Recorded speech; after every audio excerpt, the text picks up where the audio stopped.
With BlueSky Hypnosis. This is Friday Live at 5. Thank you for joining. Today we're going to be talking about spiritual entity attachment and possession. And before I get into that, just standard disclaimers. I'm not a physician. I'm not a psychologist. Obviously, if you have anything important, anything you're concerned about physically or psychologically going on, you want to see your licensed professional for that. Everything I talk about comes from 16 years of working with clients one-on-one as a hypnotist, excuse me, and as a life coach. And if you have any comments, if you have any questions, please put them in the chat section. That's what makes this interactive. That's what makes this interesting. So please don't be shy.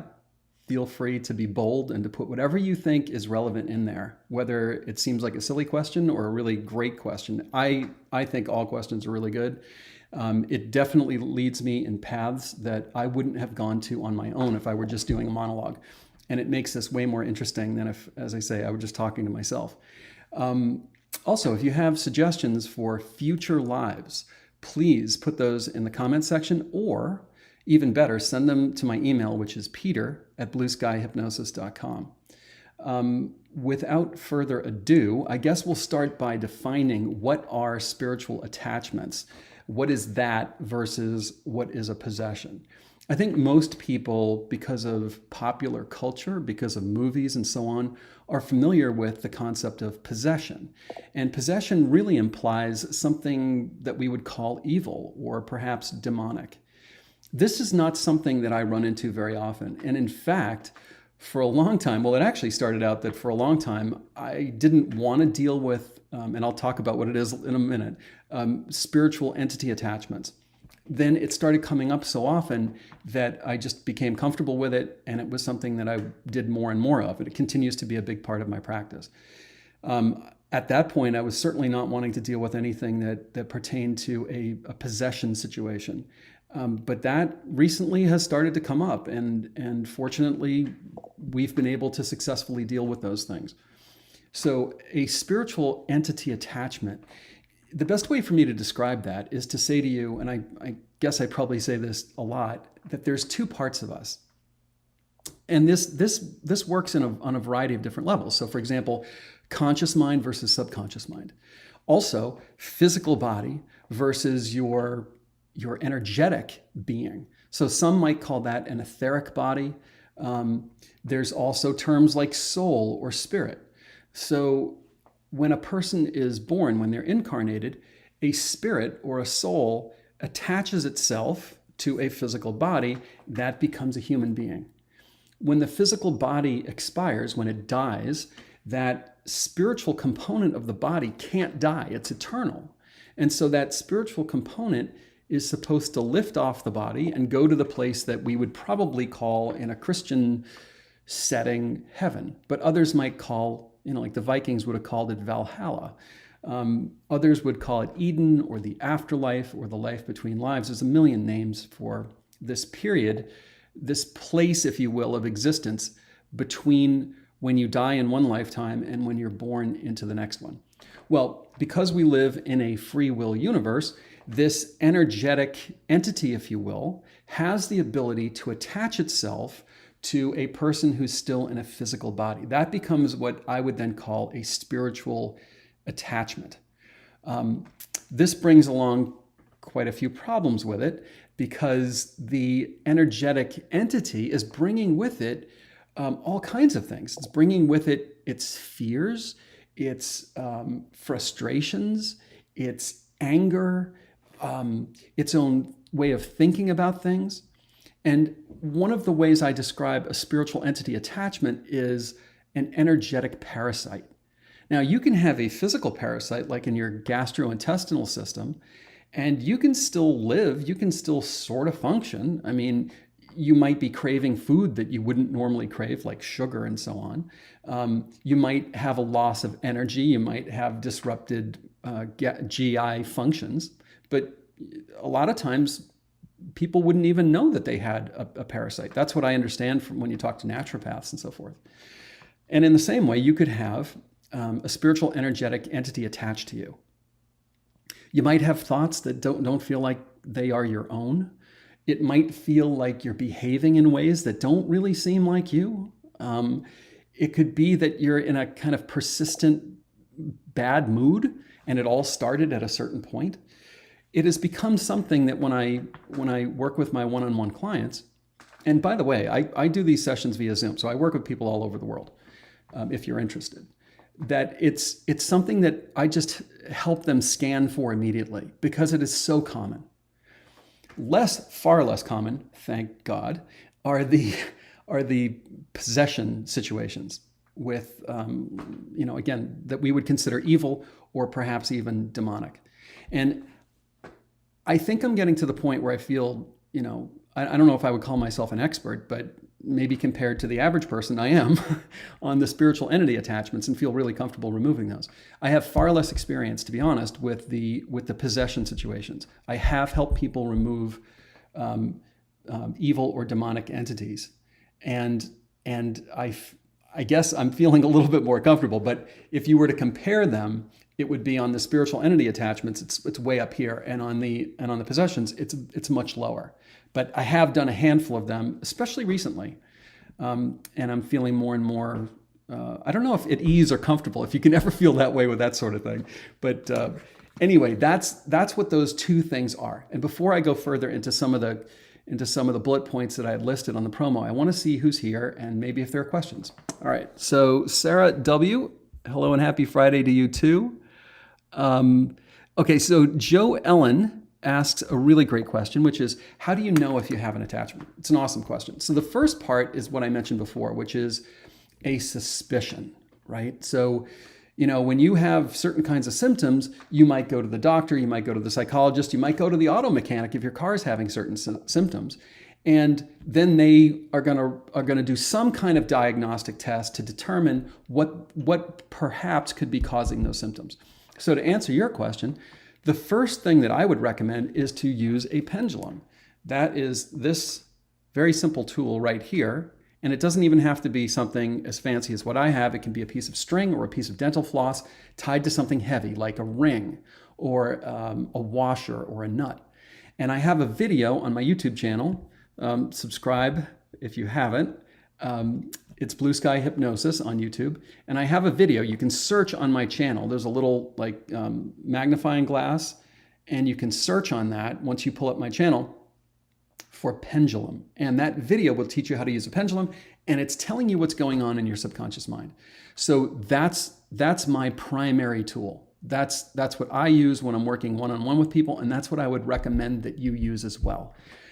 A little bit harder to use, but you can also use, is once you are, and maybe this is gonna, because we're not talking about this subject in particular today, but everyone I work with one-on-one, I connect them to their source of spiritual guidance. Now, this could be thought of as a spirit guide, or in some cases, we can use an ascended master. So if a person is a Christian, we could use Jesus, we could use Mary.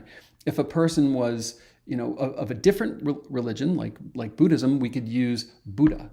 I've used Kuan Yin. Didn't know who she was for a long time, but I had a client who was from Southeast Asia and felt comfortable with Kuan Yin.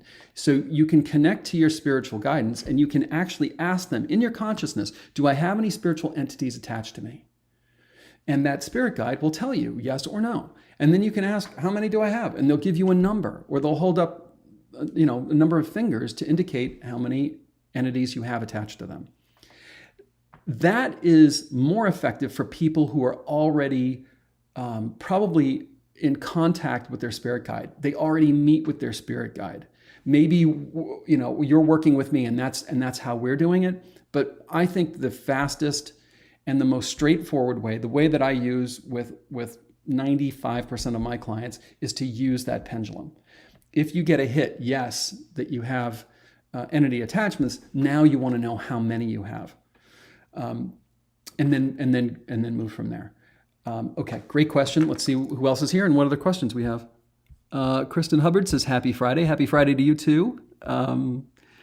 Let's see. Heather Marney, it's great. I'm great to be here. I'm glad you're here too. And Sarah W. says, how does an attachment differ from an attack? Well, I guess we would have to define the word attack. And If you asked me to do that right now, I would say an attack is probably something that's conducted by something that we would consider to be evil.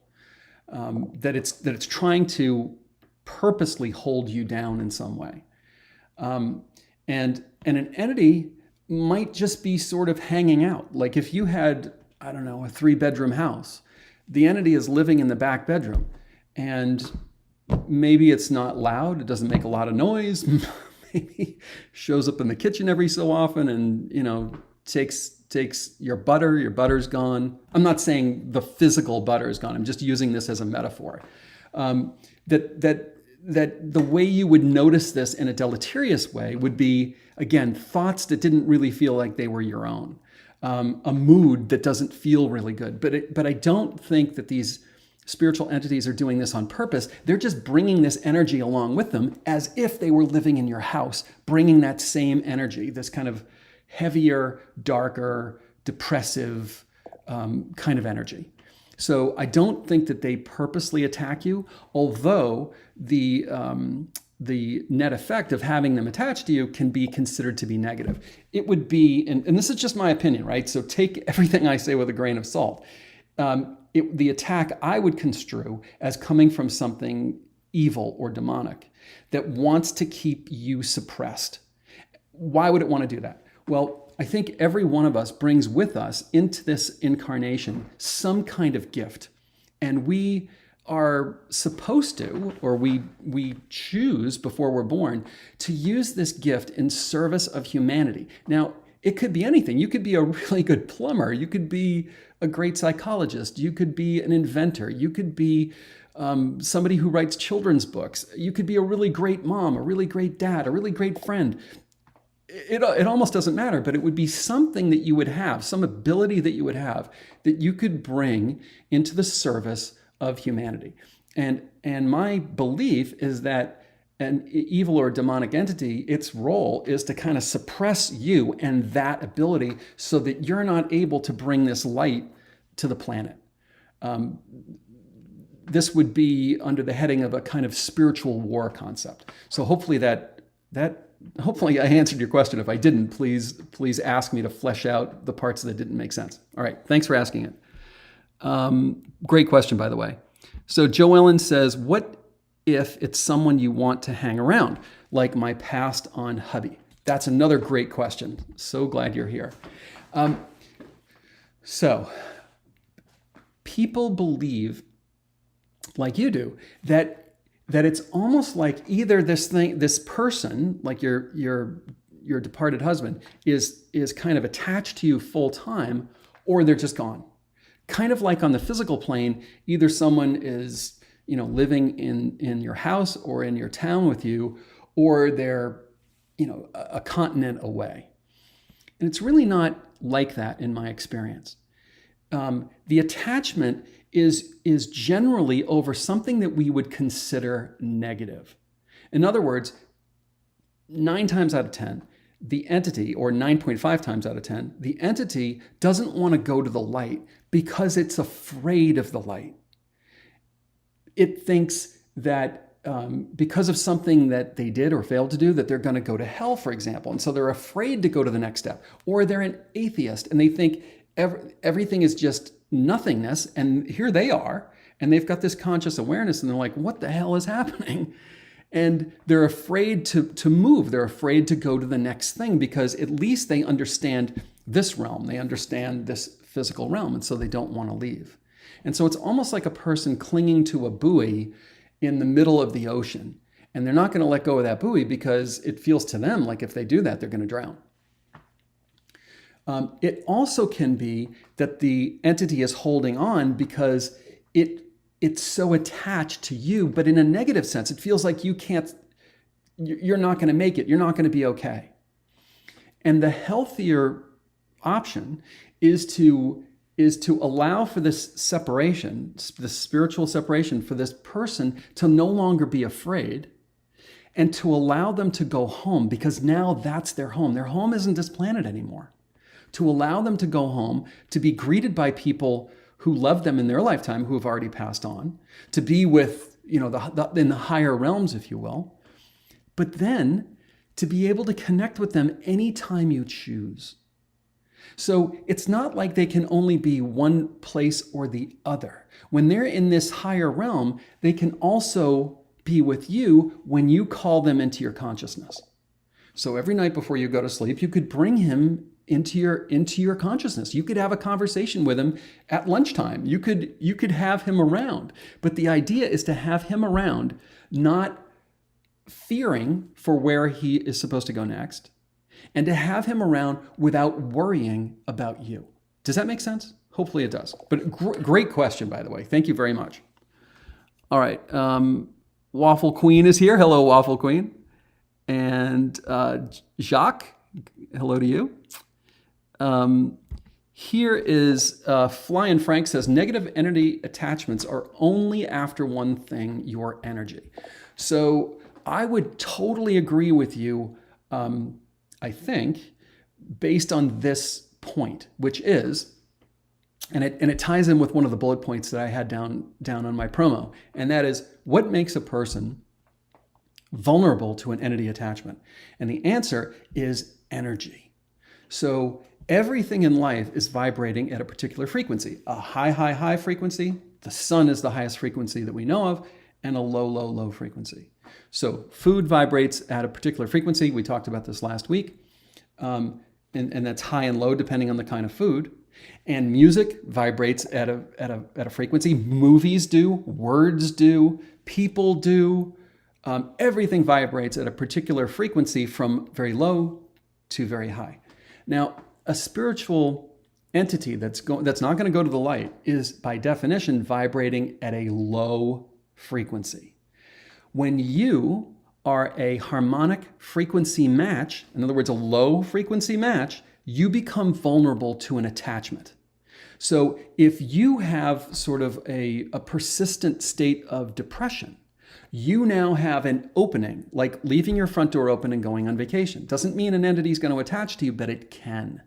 If you are in a really angry, rageful place, you have created an opening for an energetic attachment. If you have a drug or particularly alcohol problem, you have created an opening for an entity to attach to you. They because they're here, in large part because they're afraid to go to the next realm, they're vibrating at this low frequency. And what looks like home to them is someone vibrating at the exact same low frequency. If you're vibrating at a high frequency, you are not a connection. You are not a reasonable connection for them. Now, I'm speaking about these spiritual entity attachments. I'm not speaking about possession. I don't know enough, honestly, about possessions to tell you whether someone vibrating at a high frequency can be subject to a demonic or an evil possession attachment. I don't think so. But I don't know that for sure. Anyway, great comment. Thanks very much. Here is Kobe J. Kobe says, I feel like I've had the worst year, like I've had one after the other slam me in this life. Is this attachment or someone's put a curse, previous life karma, etc.? Happy Friday from Australia. All right, Kobe J. Thank you for your comment, and I'm sorry that this year has been so rough for you. I would just say as a sort of a general, meta observation, that it feels to me that in my lifetime, and I'm 60 years old, that in my lifetime, the last 2.5 years have been really challenging for the world at large. And it feels to me like something has ramped up. And I know I'm not the only one who believes this, who feels this. And I think that, like any kind of crisis, it creates enormous opportunity. You know, one of the things I've been saying to my friends is it feels to me like we're being called upon to change at this incredibly rapid state, this rapid pace. And that it feels on some level, at least in my own life and in the lives of friends, that more is changing like in 2 years than previously would happen in 10. But it's an incredible challenge. So, you know, I'm really sorry for what you're dealing with and what's going on. Now, as to what it could be, I think you've hit on some of the things that it could be. It could easily be karma. Something that happened in a previous lifetime. Maybe you hurt someone in a previous lifetime, and now it's kind of boomeranging back. And it's boomeranging back for the purposes of you recognizing, number one, something's going on, and number two, getting to the root of it, and number three, healing it. If it is karma, if you did hurt someone in a past lifetime and you recognize that, you're able to figure that out, you would want to go through some kind of an atonement process to clear the karma so that you don't have to have the same experiences over and over again. Could this be some kind of a spiritual entity, or plural spiritual entities attached to you? Absolutely. It could definitely be that. Could it be something like a curse? I don't really run into that so much, but there's something that I do come across a lot that is extremely similar to what we would consider a curse, and that is a contract, a spiritual contract. Now, for a contract to operate, it takes two parties. And that on some level, even if you entered into a contract in a past lifetime, if that contract didn't expire, like when people get married and they say, "Till death do us part," that is an automatic expiration date of that contract. If the contract didn't expire and it's still in force, that could be something that needs to be altered or changed. So, I don't know if you were tuned in earlier, but on my YouTube channel, which is BlueSky Hypnosis, subscribe if you haven't, there is a video that teaches you how to use a pendulum. That's one of these tools right here. Using that pendulum, you could now isolate, do I have any spiritual entities attached to me? If yes, how many? And if yes and how many, then are they creating or influencing or exacerbating some of the symptoms that you're dealing with, that you're describing? Am I working through karma in my present lifetime? Do I have a spiritual contract that is still in force? If yes, is that contract creating or exacerbating some of these conditions that you're talking about? The first thing that you have to do is exactly the questions you're asking, is pinpoint what's going on and then go in and resolve it. So, good luck to you. If you have any other questions, feel free to put them in the chat section or to reach out to me by email, peter@blueskyhypnosis.com. All right, thanks for your comment, for your questions. There is Mama's Healthy Adventures. Good to see you. Shamika, hello to you too. And here's Jock Churchum says, what if someone threatens to haunt you after this life? Well, that's a great question, and I haven't had that before, so thank you for asking. And I suppose we could I think of hauntings as a kind of entity attachment. And obviously, an entity can attach itself, we've been talking about, to a person's energy, but they can also attach themselves, for example, to a house. When we think of haunting, I think that's the condition that we most often associate with that word, with haunting. And my belief about that is that a person is so attached to their home, maybe they spent their whole life getting that home, maybe they killed someone for it, maybe they defended it, maybe they whatever, it was the perfect house and they just didn't want to leave it. And now they resent other people being in it. I think that's what a haunted house is. I think it's an entity that is unwilling to move on to the next plane of their existence, and they are staying in this physical location. So if someone threatens to do this to you, then to me, to my way of thinking, and again, I'm not saying that this is the correct way to think about it, but to my way of thinking, it would mean that they were threatening to attach themselves spiritually, energetically, to either your energy of your body, of your being, or to that of the house that you live in. And if that's happened to you, then I would suggest using the pendulum and ask, did Ralph, spiritually attach himself to my body or my being? Did Ralph spiritually attach himself to my home, to my place of business, to my whatever? And if you get a yes to that, again, the way I think about this, and I'm not saying I'm the last word, is I would go through the spiritual entity releasing or removing process. And for that, you could also go to my YouTube channel, BlueSky Hypnosis, and look for a 2-part video series. Part 1 describes the entity attachment, and Part 2 takes you through the process of removing the entity, and see if that works for you. That doesn't always work. A lot of people have had success with it, but it doesn't work 100% of the time. If it doesn't work, what it generally means, and again, I'm speaking in very general terms because I have to, excuse me, it generally means that the person who has the attachment is consciously, or more likely subconsciously, unwilling to let the entity go. Now, I talked about how there's 2 parts of us. There's a conscious and there's a subconscious. So if a person's afraid to fly in an airplane, generally speaking, not always, generally speaking, consciously, they understand, oh, flying is safer than driving. At least it used to be. And I really want to get on a plane because I really want to go to this wedding, or I really want to go on this vacation. And I think I can do it. But when they get on the plane, some other part of them, subconscious part, is like, no way, I'm not doing this. So in the same way, you could have, this belief, like, I wouldn't want an entity attached to me. Why would I want that?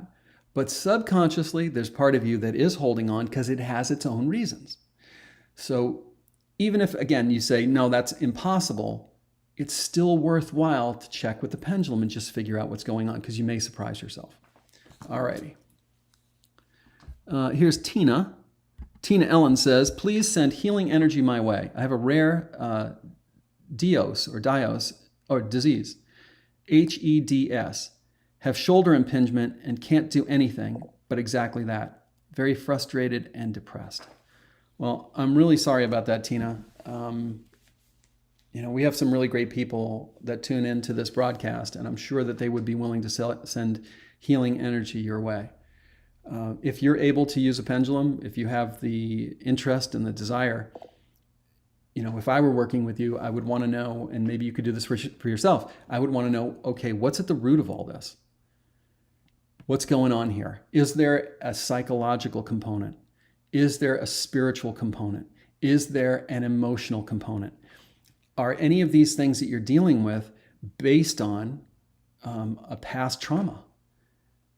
Everything is created at a moment in time for a very specific reason. Nothing occurs in a vacuum. That's my very firm belief. And so if you accept that, if you subscribe to that, then you can start searching. You can start asking. And doctors are great, but they're really largely just looking at the physical. They're not really looking at the other realms. And psychologists are great, but they're not really looking at the physical, and they're not really looking at, certainly at the spiritual or the energetic stuff that could be going on. They don't believe, largely speaking, because their training doesn't believe in things like past lifetimes. They don't necessarily believe that your consciousness survives your physical death. So my suggestion is to begin investigating. You have the tool now, the pendulum, the video on my YouTube channel. We'll teach you how to use that and start asking questions and see if you can figure out what is the root cause, what's going on here, because something created that condition. Something created the shoulder impingement and the other things that are going on. And you might be able to find some relief in figuring out some of these questions and then taking action based upon what you find. So, my sincerest best wishes to you. I'm so sorry you're dealing with this. It sounds really awful. And, I'm sure that some of the people here on this broadcast would be willing to, keep you in their thoughts and in their prayers and send you that healing energy that you're looking for. All right.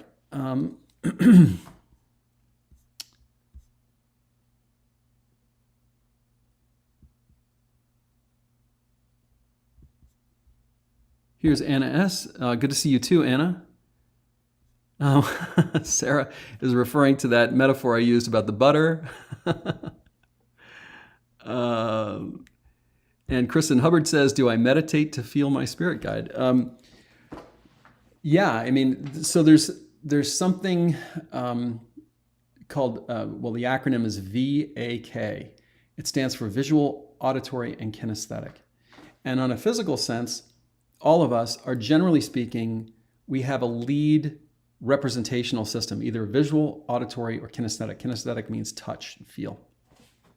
It doesn't mean that a visual person, primarily a visual person, doesn't hear things or doesn't feel things. Of course they do. But it's referred to as a lead system. The same thing seems to function on the inside. When you're in a hypnotic state, your eyes are closed, and you can see, in quotation marks, your spirit guide. You're not seeing them with these external eyes designed to see external things. You're seeing them with your internal sight. And in the same way, you can hear with your internal auditory system and feel with your internal kinesthetic system. So it may be that you feel the presence of your guide. It may be that you see your guide. It may be that you hear your guide. And if you go to my YouTube channel and you search under Spirit Guide, there will be different videos taking you through the process, almost like a virtual session of meeting with your spirit guide. For you, you may feel that guide, you may see the guide, you may hear the guide, or it may be a combination thereof. But I would encourage you, if you want to meet your spirit guide, try some of those videos out, see if it works for you. But thanks for asking the question. There's Brittany. Thank you for the heart, Brittany.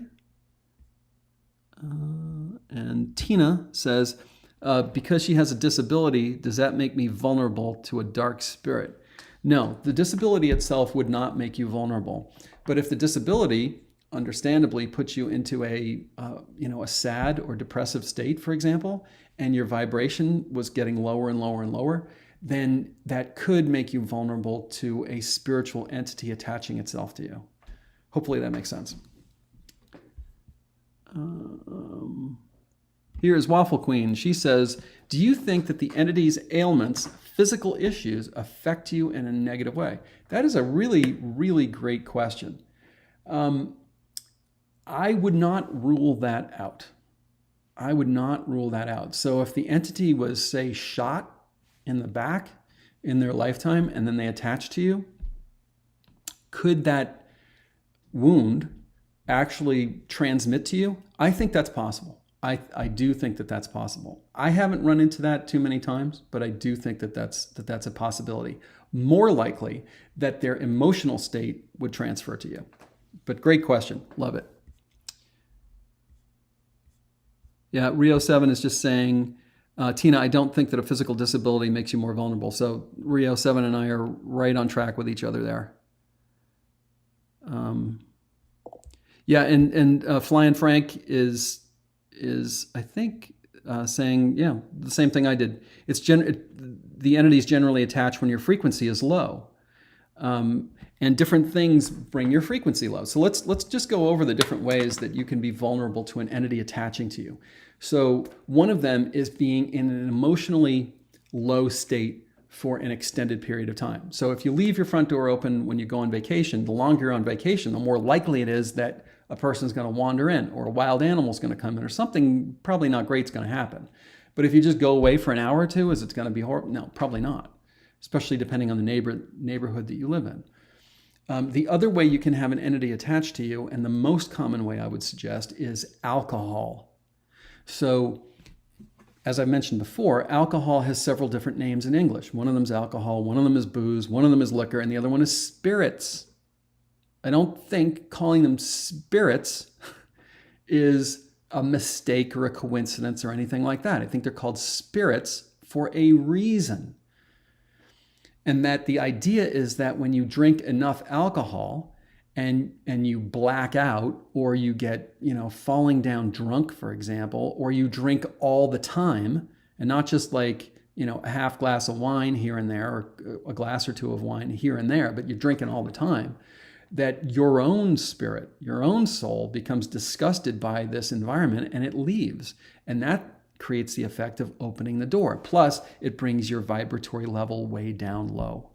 I think that's the most common way, bar none, of a person gaining spiritual entities to be attached to them.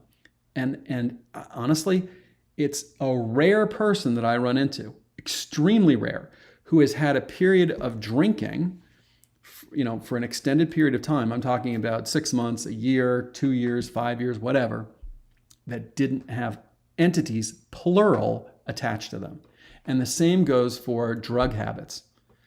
And, I have no moral problems with alcohol. I drink, especially wine here and there. Sometimes I have a glass of whiskey, but I don't let myself get drunk.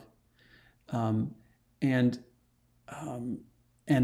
so it's not a moral thing. It's really that I think people are creating vulnerabilities for themselves. It could be, a physical thing. If you're drinking all the time, that's not good for your body. And if you're drinking because you're sad, or you're drinking because you're stressed out, now you've also got this emotional, energetic energy thing that's going on at the same time. So, if you've ever had a period of time in your life where you were drinking heavily for a period of time or using drugs heavily for a period of time, I would use that pendulum and ask, do I have spiritual entities attached to me? I'd be surprised if you didn't. The other way that somebody can be vulnerable to an energetic entity attachment is by having intimate physical relations with another person who themselves has energetic attachments, spiritual entities attached to them. I call it like a spiritual STD. That because in that act, we're so open, we're so vulnerable, and it's a beautiful thing, right? I mean, if you're with a person that you really care about, that you can have a transfer of that energetic attachment from one person to the other. I don't really see this so much in long-term relationships. I see this more with a person who might have been super promiscuous for a while, and they're having hookups and they're having one-night stands and so on. That's the other way. The last way, which I don't know if maybe I've seen this a couple of times, is when a person purposely calls in entities. They're playing with a Ouija board or something. And even if they think they're joking, there's no such thing as joking to the subconscious mind. And there's no such thing as joking in the spiritual realms. That is my experience. That is my perspective. So if you're watching horror movies all the time, you're bringing your energetic level low. And you're kind of looking into the dark abyss of that side of the spiritual world. I had a really interesting incident that occurred about a year ago, maybe a year and a half ago, that a client who is about 70 saw the Jack Nicholson movie The Shining decades ago when it came out. And this movie was, scenes from the movie were recurring in his consciousness. And it's like the movie took on a life of its own attached to him. And we actually had to clear the movie as though it were a spiritual entity. This was absolutely fascinating to me. And I remember coming across the word that describes this concept.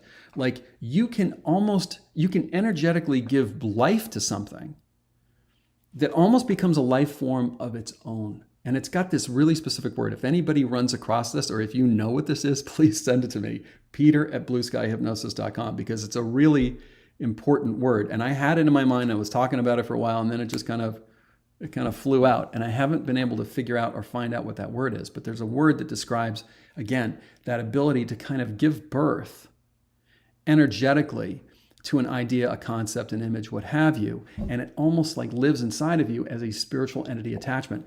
And with this gentleman, with this client, we had to move that thing out as though it were, a person who had died and then attached to him. So that's another phenomenon, I guess, that I've really only run into it, I think, that one time.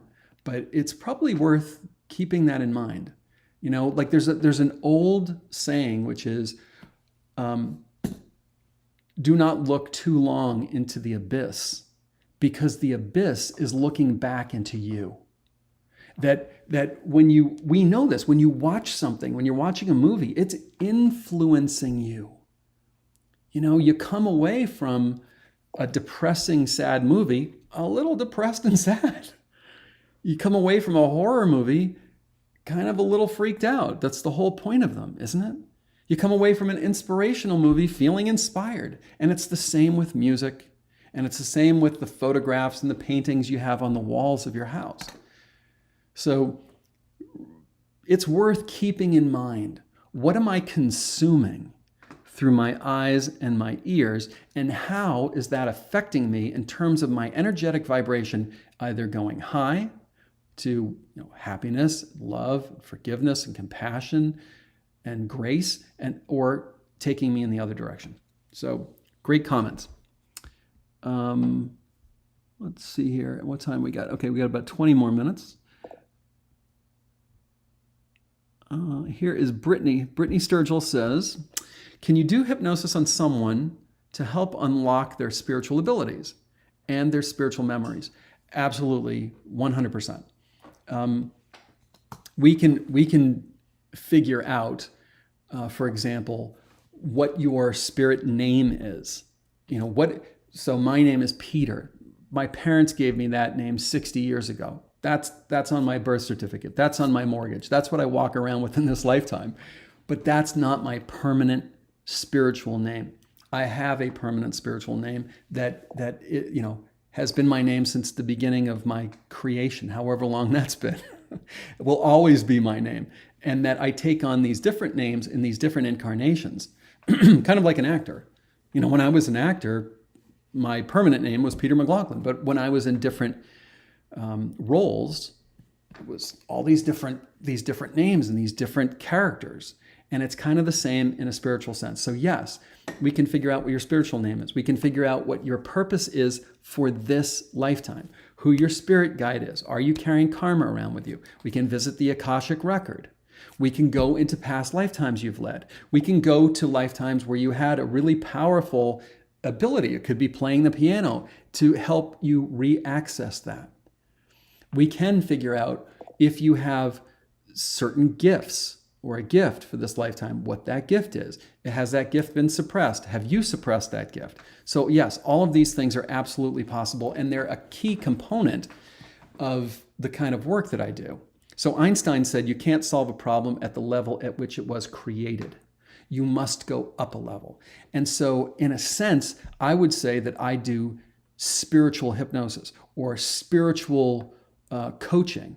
In a way, I'm almost like a Western or a quote unquote modern shaman, helping people go into their past, this life or an earlier life, and resolve old traumas so that whatever that's attached to in this life, whatever symptoms are attached to that, either go away or get much better.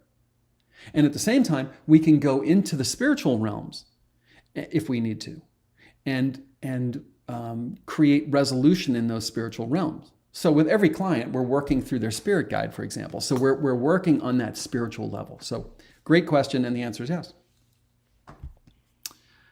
Shamika says, thank you. Well, you are very welcome, Shamika. Oh, sweet. Rio 7, 60, you look amazing. Seriously, that's so cool. Thank you very much for saying that. Love hearing that. And actually, what got me into this business, I'm sure some of you will know this, and calling it a business is a little crude because it's not quite a business. It feels more like a calling. I've been in businesses before, and this is a little different.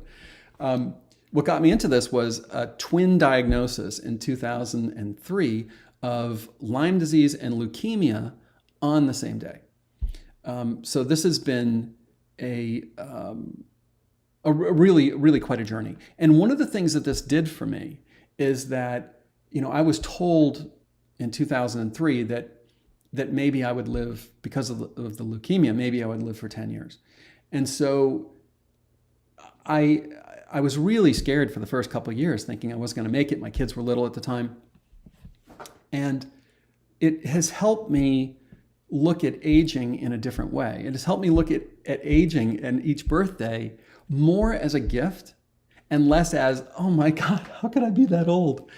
You know what I'm saying? Like, Because in the end, and this is one of the things I came to when I was in the dark night of my soul, is that none of us, regardless of our age, is guaranteed tomorrow. Tomorrow, when it comes, is really a gift. And so I have endeavored, and it's been a lot easier because of all this, to view each birthday as kind of like, hey, I got another one. I got another year. This is awesome. So thank you so much, Rio. Really appreciate that. Flying Frank says, BlueSky Hypnosis, I agree with you 100% about being attacked or attached when you're at a low frequency. Yeah, definitely. We're on the same page there for sure. Rosie Petal says, wait, what? You don't look your age. Please share your secret. You know what? Hey, this gives me an idea. I'm going to write it down right here. What did they call this? Reverse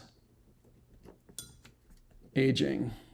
Okay, so in 1979, and I'll just spend a moment or two on this. In 1979, Harvard did a study that they came to call counterclockwise. In it, they found these amazing results with these elderly men, and how over the course of 5 days only, they were able to change all of these external markers of these elderly men, like eyesight, blood pressure, strength, agility, balance, like all of these different things, based on helping them convince their subconscious mind that it wasn't 1979, that it was actually 1959, telling the subconscious mind, you're 20 years younger. And over the course of 5 days to a week, these men demonstrated all of these physical changes suggestive of being 20 years younger. So maybe in an upcoming live, we will cover this. Now, on my channel, which is BlueSky Hypnosis, subscribe if you haven't, I have 2 videos. One is an audible one that's I think it's like 40 minutes long. And the other one is a subliminal one, or sub-audible. It's only audible to your subconscious mind. And one of them is called counterclockwise. I think it uses the phrase reverse aging. So you can look into that if you want on my channel, because that's designed around that Harvard study. But we can actually perhaps tackle this during one of these Friday Lives about, how can you use your mind as a sort of fountain of youth? And I'm not saying I am the fountain of youth or anything, but that it might be an interesting topic. So thank you again. It's really kind of you.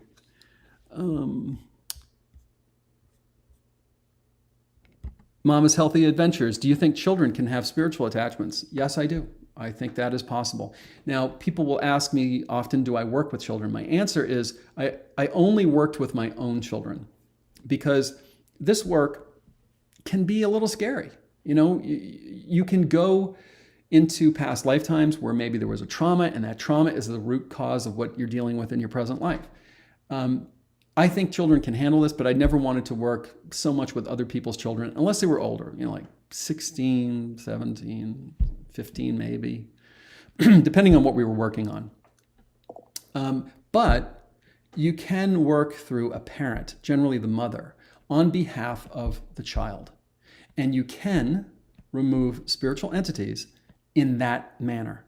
So hopefully those 2 things, yes, they can have them, and this is how I would go about removing them, answers your question. And thanks for asking.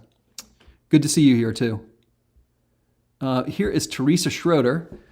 She says, I just tuned in. I do know from my experiences with detaching that people who are sick, using drugs, and depressed are very open for attachments.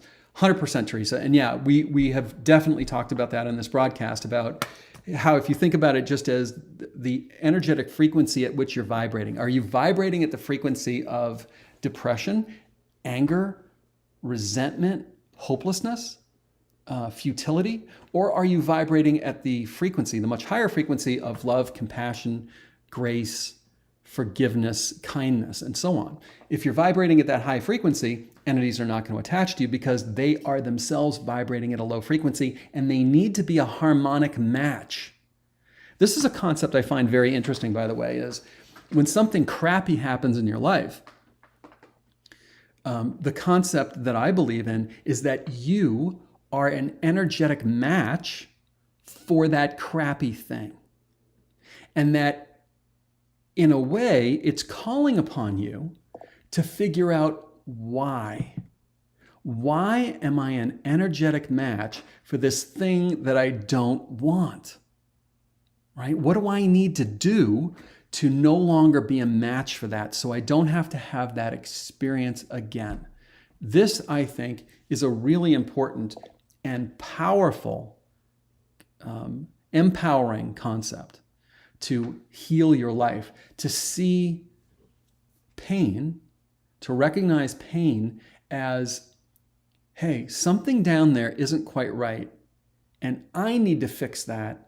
Obviously you want to fix it on the physical level, but you also want to fix it on the psychological, spiritual, and emotional level so that you're no longer a harmonic match for it. So yeah, I'm right with you, Teresa. Thanks for being here.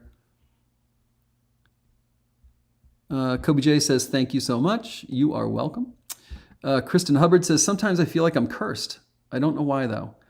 Yeah, Kristen, you're having a free call with me. And for everybody that's on this call, I do 20-minute free calls. You can book it if you want to through my website, which is BlueSkyHypnosis.com under booking. And Kristen, we can definitely talk about this more during that call if you wish.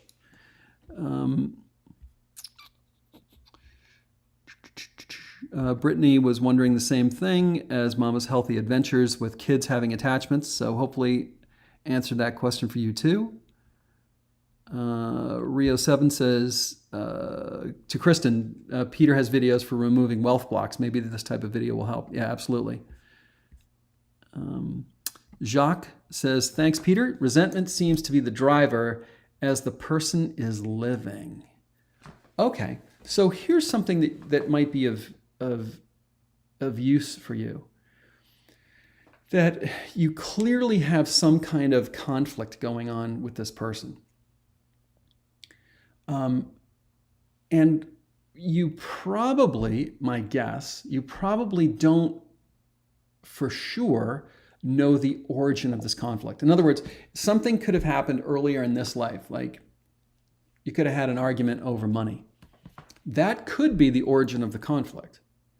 Or it could have happened earlier. Could have happened earlier in this life, and that's what loaded the gun, and what set it off was when the trigger got pulled with this argument about money. But maybe it was created earlier.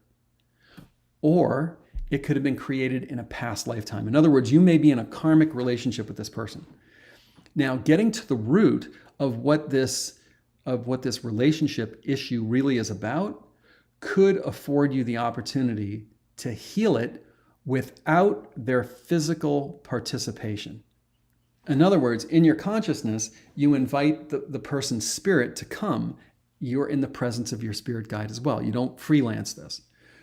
When this person accepts the invitation, and they almost always do, I think close to 100% of the time, they accept it. Sometimes the guide will say they're not ready to come, but generally speaking, they come. You can work through the atonement process. You can work through the forgiveness process. Now, if you did something to them in a past lifetime and you're just getting boomerang karma in this lifetime, and you honestly, earnestly, and emotionally apologize to them for the wrong, for the harm that you caused them, they don't have to forgive you. But here's where you don't need their participation.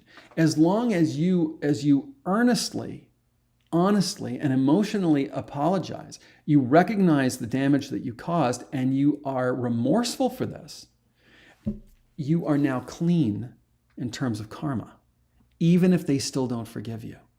And you can energetically remove any baggage you've been carrying, and now you can hand it to your spirit guide. You don't need to carry that anymore. And that can, as remarkable as it sounds, that kind of forgiveness work can change the dynamic on the physical plane. I've seen it happen, 20 times in my career, where I know for sure because somebody came back to me. Now, they don't always come back and say, you're not going to believe this, but blah, blah, blah with my father. You're not going to believe this, but blah, blah, blah with my daughters-in-law. You're not going to believe this, but blah, blah, blah. You get the idea. So that's something that you might want to consider. Thanks for the comment. Here is Teresa. Teresa says, being a psychic, I have negotiated with the entity to ask for forgiveness or open things up for discussion. Good point. Really good point. Sometimes you run into a situation where the entity doesn't want to leave. This is where the negotiation comes in my practice. And Teresa, it sounds like you're familiar with this. Sometimes the entity doesn't know he's dead, doesn't know this, is so confused. And they need to understand that they no longer have a physical body, that this isn't their home anymore. They need to know that you will not allow them to stay here anymore, that they don't have your permission anymore. Now they're in violation of natural or of spiritual law. Sometimes they still don't want to leave. Think of that person, in the center of the ocean, clinging onto a piece of wood that's floating. There's nothing else floating for miles around. You can understand why they don't want to let go of their flotation device. So what you can do is you can negotiate with them. You can say essentially, how about you just let go of me for 30 seconds? And then I promise you, I'll allow you to reattach again. Just stick with me here. And the person says, okay. The entity says, okay, I'll do that. And so you say, okay, 3, 2, 1. Okay, I'm going to give 30 seconds. Now you're fully detached from me. At the end of 30 seconds, you say to them, how was that? Do you want to come back to me? Do you want to reattach to me? Or do you want to go to the light? 9 times out of 10, they'll say they're ready to go to the light. So you've just negotiated a solution to a stubborn problem that before it was about cutting cords and yanking them out and getting angels to yank them and all these other things. It was just nasty. If they still don't want to leave, you can use other tools at your disposal. So make sure they know they're dead. They're not alive anymore. Have someone who loved them, that they trusted in their lifetime, come for them. They always will go with them. There are these different ways that Teresa, I think rightly is pointing out, can require a negotiation to make it happen successfully. And always remember, you may be the reason that it won't leave. Your own subconscious connection to the entity may be the reason that the entity will not go. And you need to understand if you're the one holding on to it. Oftentimes you're going to feel that as like, I don't know why, but I don't want to let this thing go. Again, now we have to negotiate with you. We have to ask your spirit guide or the ascended master, who benefits by you holding on to this entity? Answer is going to be no one. Who benefits by the entity leaving? Everyone. Do you still want to hold on? Is it better for the entity to go? Answer is yes. Are you still want to hold on? Now we'll do the same thing with you. Let it go for 30 seconds. See how you feel. So yeah, I totally agree with Teresa about this thing with negotiations. So thanks for that comment, Teresa. I also want to talk just briefly, because we're coming to the end of our time today, about next Friday Live at 5. So we're going to be talking about healing the pain of infidelity. So generally speaking, this is going to be common in marriage, but it isn't exclusive to marriage. It is exclusive to exclusive relationships, at least the way I think about this. So, you're in an exclusive emotional and sexual relationship with somebody. Could be marriage, could be, some other arrangement. And one partner cheats on the other partner. Now, this could be a physical breach. In other words, we're only going to sleep with each other and the person, your partner sleeps with somebody else. It could be an emotional affair where they get really deep in with someone else. And this goes on for a period of time and they're confiding in them and so on and keeping this a secret from you. It could be these two things are combined. And the net result is either going to be some kind of separation like a divorce, or it's going to be a kind of rebuilding of yourself first and the relationship second. So this is what we're going to be talking about next Friday Live at 5, and talking about how hypnosis, how spiritual concepts can help you through this process. All right, I'm going to take on, maybe one more here.